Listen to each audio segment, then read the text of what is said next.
What if I told you it takes the same amount of time, effort and expense to generate a customer, whether that customer only ever transacts £100 worth of business with you, or £200 or £2,000? Imagine what would happen in your business if you could get customers who used to spend £250 every time they buy from you to spend £300 or even £500 every time.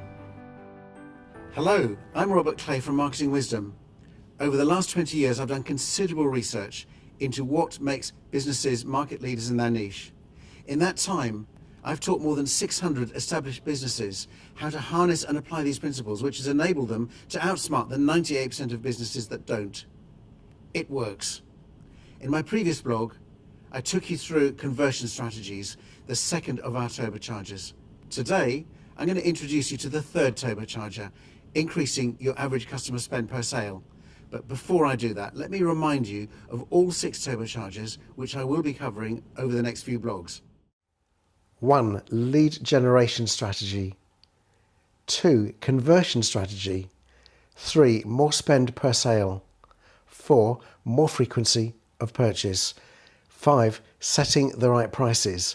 6. More profitable sales. Master any one of the 6 profit turbochargers and you can achieve significant business growth. By applying your efforts to all 6 and understanding how each one has a compounding effect on the others, you could boost your revenues by 175 to 365%. So what's not to like about that? Come with me and I'll show you how. Today I'm going to show you the third turbocharger, increase your average customer spend per sale. Fact, most entrepreneurs are fully aware of the revenues they generate and they know they want more, but they don't always exactly know how their revenues are derived or the average customer spend. You'd imagine most businesses would know that figure. Do you know how much your average customer spends each time they buy from you? Well, if you don't, you're not on your own. Why don't we look at a simple formula to do that? To calculate your annual average spend per customer, you multiply your average spend per sale by the number of times the average customer buys from you in a year. Even if you sell some products for £15 and others for £10,000, you can quite easily work out your average transaction value. Just divide your annual revenues by the number of invoices raised or transactions completed in the same period, and you have your average. And as soon as you know that figure, you can focus on ways to turbocharge it. Let me take you on a journey to the land of plenty. There are 2 different routes to getting there. Route 1 is to increase your prices, and route 2 would be to make larger sales, for example, by upselling. Now imagine if you did both at the same time. Okay, before we get too far ahead of ourselves, let's just focus on route number 1 for a moment. The quickest and easiest way to increase your average customer spend is simply to raise the price of your products or services. However, many entrepreneurs are reluctant to do that for fear of losing their customers. In practice, that fear is actually often unjustified, because unless you are selling an undifferentiated commodity that can also be bought from your competition, demand is a lot less sensitive to price changes than you might expect. Factors like convenience and habit and previous satisfaction and concerns over the quality of the alternatives and also the better the devil you know syndrome, these things all make customers reluctant to switch allegiance just for the sake of price. A lot of businesses undercharge for their products and services, and most could charge more without losing customers, yet they don't have the confidence to do it. The key question is, how do you justify the higher price to your customers? Remember, if you offer a commoditized product or service, your competition dictates your price. So to charge more, or even to charge what you're really worth, you need to positively differentiate your business. You could offer more perceived value than that of your competition. This could be achieved by, for example, improving the way your product is packaged, improving its quality, offering unique benefits, moving it further up market, and educating your customers to better understand that value. We'll be covering differentiation in more depth in future blogs. Another way to get better prices is to develop a better marketing strategy, as exemplified by BMW back in the 1970s.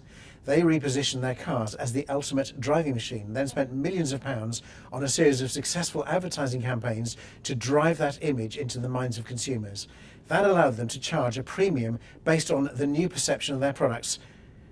Nearly 40 years later, the ultimate driving machine is still a philosophy that guides BMW in everything they do, even as they now diversify into electric cars, fuel cell cars, front-wheel drive cars, mass-produced carbon fibre cars, and new niches that never existed before. So which of your products or services could justify a higher price than you currently charge? And what could you do to raise your prices? The point is, there are dozens of ways to raise your prices or charge what you are really worth. So let's look at the second route, upselling. In other words, increasing the average number of products or services you sell in each transaction. Think of a restaurant. Let's say you come in for a main meal. They might ask you if you'd like an appetizer and a drink while you study the menu. And there's a good chance you'll take up that offer. The menu might then entice you to order a delicious starter. At that point, they've already significantly increased the size of the sale.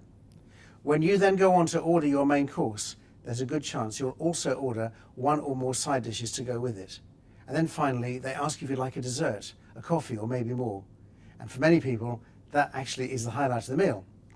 But there are many ways that a restaurant or any other business can increase their average customer spend. And the more they offer, as long as it is not done in a pushy manner, the better people tend to perceive the service they receive.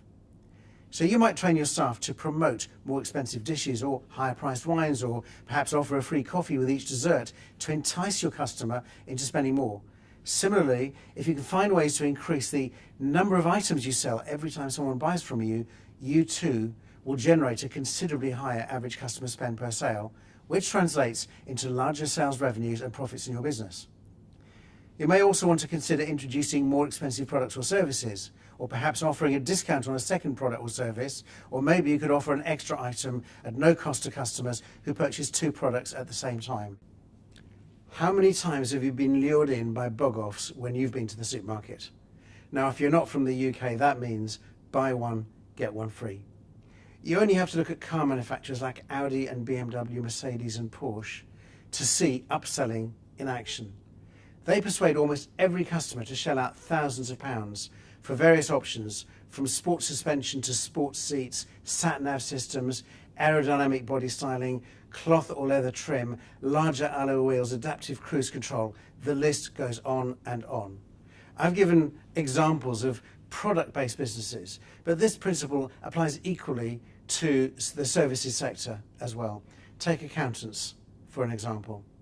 All business owners have to pay taxes.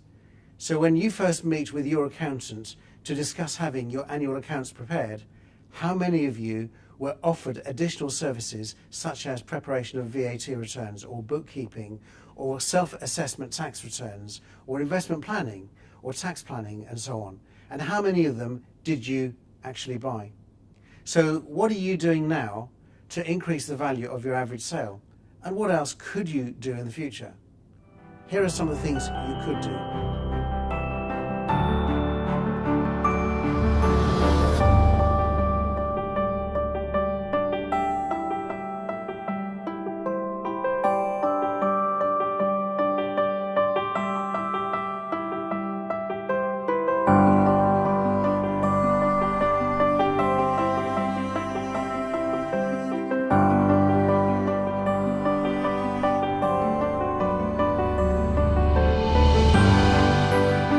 Now that's something to think about. I'm Robert Clay. Thank you for joining me today, and I look forward to sharing the fourth turbocharger with you in my next blog.